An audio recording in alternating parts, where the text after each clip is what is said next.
Good morning, everybody. Hey, welcome to this lovely Tuesday foggy morning as we get started for the day. We want to talk a little bit about a lot of the earnings coming in today. We got a pile of them.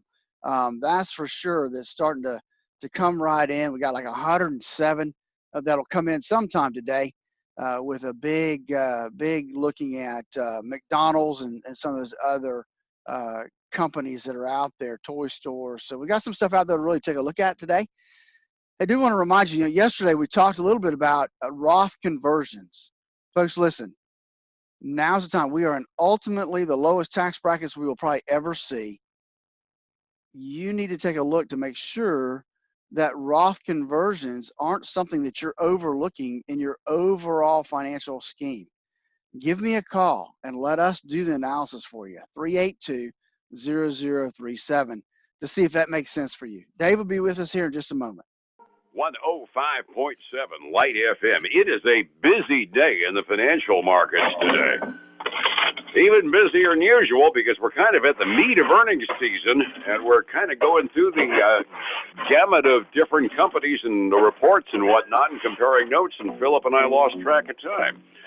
Downtown Sebring, we go to Statler Financial Services, and Phillip Statler's on the line to see what's happening with you and your money this morning. Phillip, good morning. I'm sorry we threw you on the ear so doggone fast this morning. Did I give you a second to catch your breath? Yeah, I think so. I always love it when I get that, hey, 7 seconds, let's go. I mean, it's like, boom, all right. Ready or not, here we come. Oh, yeah, but Dogies, we have a lot of notes to compare. Set the table this morning quickly. Yesterday, an up day on Wall Street. And one of those up days you like to see because it wasn't one of those super exciting up days, just a good growth level. Dow was up by a little under 0.25%, 57 points or so. NASDAQ was a big gainer, up by 0.9%, up 73. And the Standard & Poor's up by about 0.2%, up by about 21. That's almost a nice planned gain, and it should give us good harbingers for earnings season as we get into a great big meat of companies that people have actually heard of. But it's one of those weird mornings. A whole lot of Dow components are falling flat on their butts, aren't they, Phillip? Yeah, evidently, because though I tell you, it's not as bad as it was a little while ago. The Dow's kind of been all over the place this morning. It's been positive, it's been negative, it's been real negative, and now it's come back to just at less than $5 off. So the Dow components are really bouncing around. Oh, yeah, they evidently are. I got a few big ones that came out. One of the ones that you and I were talking about was Hasbro, the big toy company. They just absolutely stunk the place up with their quarterly report, didn't they? Yeah, they really did. The toy makers really had a bad quarter. They missed by almost 40 cents a share when it comes to their earnings per share. They also missed on revenue. They said that they're really threatened by these tariffs on the toy imports that come from China because that's where a lot of their stuff comes from is China. And so, and they've seen on the other side of that, they've seen significant increases in shipping and warehousing costs too. So Hasbro is getting beat up pretty big today. They're down 10.5% right now. And they're number one on my big loser list. It's not a complete list by any measure, but among the stocks that my ticker shows up down that much, that makes them the biggest loser of the morning so far, which is why it caught my eye. Other ones that we heard about go on to the financial side of the fence. The Travelers Insurance Company also had a little bit of a miss, didn't they? Yeah, they did. They were expected to come in at $2.35 a share. They only came in at $1.43. So that was a pretty significant miss for them. They beat on revenue, however. Their bottom line was hurt, though, by some asbestos reserve costs they had to make for some lawsuits that were going on. And so they're down a little over 4.5% this morning. Not pleasant. And one of the big household names that all of us know about, and one of the things that tied you and me up was McDonald's. You figure that McDonald's is a license to print money, especially in a herky-jerky economy, but they can do things overseas, but they had some problems on our side of the pond, didn't they? Well, they did, and they missed overall, right? They missed in earnings by about 10 cents a share. They missed on revenue by 1/10 of a billion. So, not a big miss there. And they even did okay globally. Same store sales were 0.3% better than expected. However, here in the United States, the same store sales missed by about 0.4%.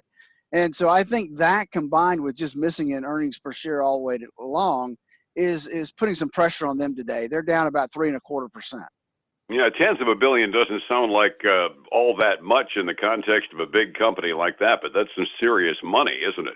Yeah, it really is, especially for you and me. Yeah, more than I make it a year. I know that. What else do we have as far as indications that caught your eye as far as big movers this morning? Well, a couple things caught my eye. One of the kind of consumer product companies, Procter and Gamble, kind of Mm-hmm. a staple out there. They came in and beat by 13 cents a share. Revenue was above forecast. They've seen a strong demand in their premium beauty brands. And so they're trading up about 4.3% this morning, really getting close to their 52-week high as they get ready to open. The other one that kind of caught my attention was Pulte Homes. They're a home builder along with, some of the other ones out there, and they beat by 9 cents a share. Revenue was a beat also. They've been helped a lot by these lower interest rates coming out on mortgages. And so they're up about 1.5% this morning, and they're bumping up against their 52-week high also. That's nice to hear. While we're talking Mary Sunshine, one that you and I both talk about a lot, Harley Davidson had a beat. What a concept. They've been kind of beat up for the last few quarters. It's nice to see them beat the street, isn't it? Yeah, they did. They came out and beat by 3 cents a share. Revenue, which is always good, topped the forecast. That was good. And, they had a little bit of an issue from U.S. sales, and some higher costs from the European tariffs hurt them a little bit, but they were able to eke out that profit. And so they're up significantly. They're up 6.6%. Cool.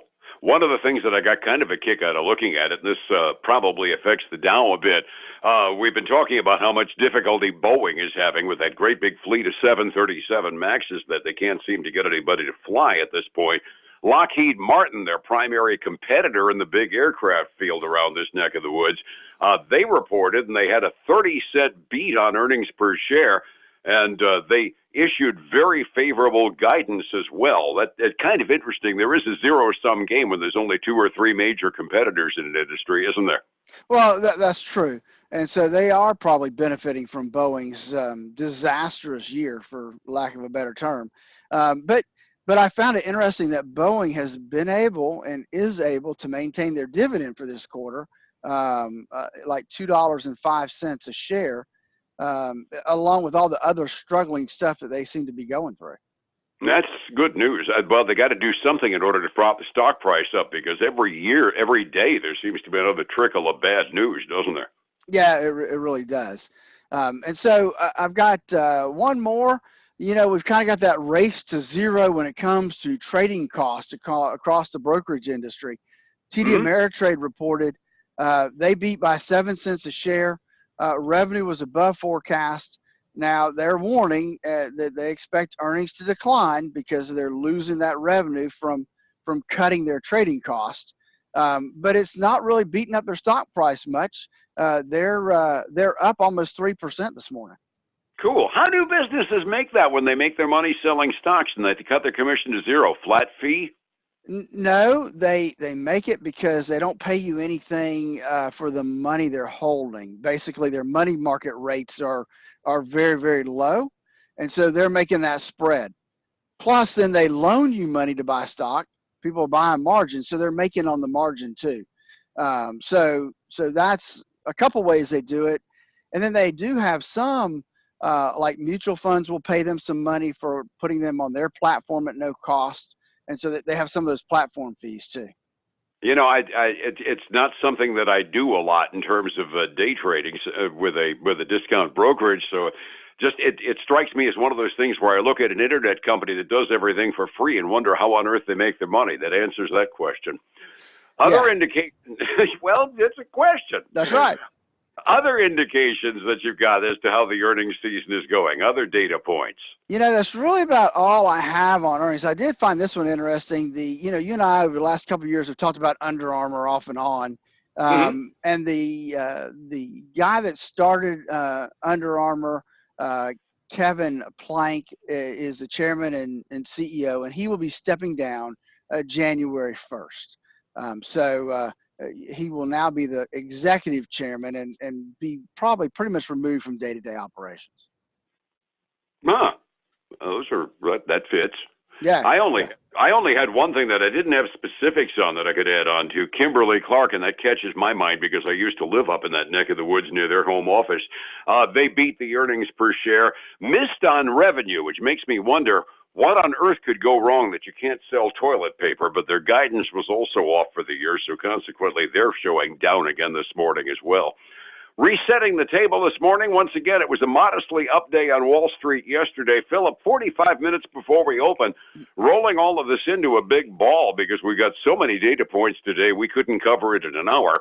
Which direction are we going on the futures so far this morning? We got a little bit of a mixed bag today, Dave. We got the Dow trading down smidge, right? $8.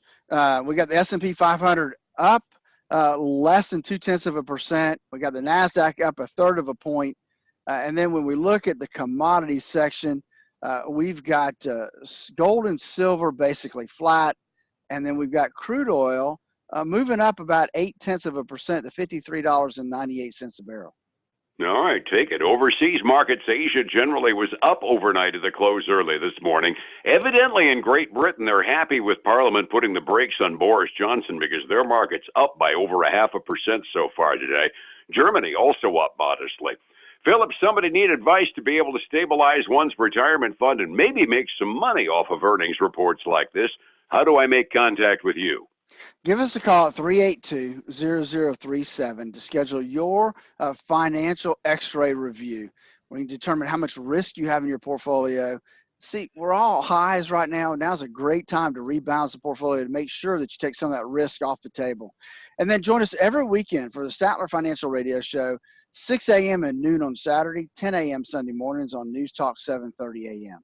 And back here again tomorrow morning with more earnings reports and more trends as we're getting them, because within a few days we're going to be able to get at least an early snapshot of how earnings season is going, right? Yeah, we should. I mean, as things come in, there's different sectors that will report over different times, so that'll give us some indication. Understood. Thank you much, sir. We'll see you in the morning. All right, you have a great one. Take care. It's 105.7 Light FM and Statler Financial Services, Phillip Statler. Hey, folks, I want to thank you for joining us today. If you like what we're doing here, please like our page on Facebook at Statler Financial Services. Share with your friends. Get them to like our page. And then join us again tomorrow. Have a great day. I look forward to speaking to you again tomorrow.